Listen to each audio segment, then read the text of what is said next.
The utilization of seduction and espionage spans back as long as wars have been fought within this quadrant of our galaxy, and they continue to be common investigative practices used amongst government intelligence services all over the world, responsible for the collection, analysis, and exploitation of information in support of law enforcement, national security, military, and foreign policy objectives. Seduction and espionage involves the use of romantic relationships, sexual entrapments, and emotional blackmail for interpersonal, geopolitical, exopolitical, and/or for monetary purposes,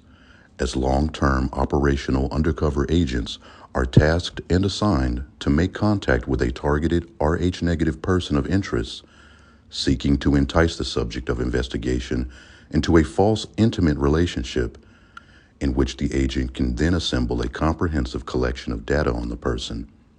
creating a psychological profile in order to glean information and covertly influence the mind of the targeted individual to suit both private and national interests while the target is still naive,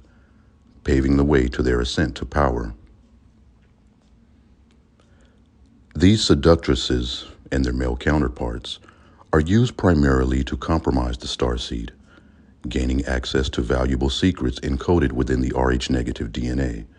as these agents collect evidence and genetic material, as well as manipulate the trust of the targeted Rh-negative subject of investigation,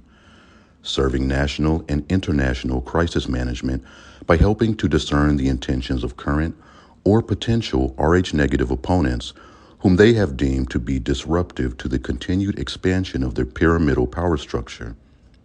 including those of our tribe whom have been classified as direct threats to the interplanetary corporate conglomerate,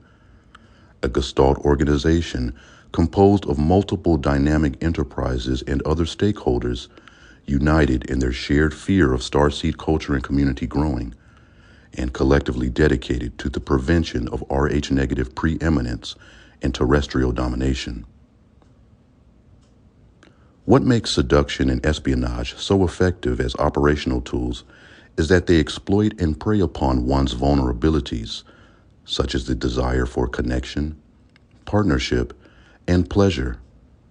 pressurizing the targeted Rh-negative individual into cooperating with them,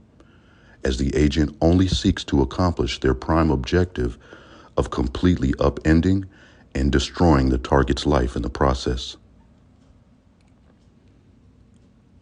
While genetic warfare specialists in opposition to the very existence of we Rh negatives implement seduction strategies and manufacture romantic affairs gone awry as part of covert and clandestine operations carried out against those of our tribe,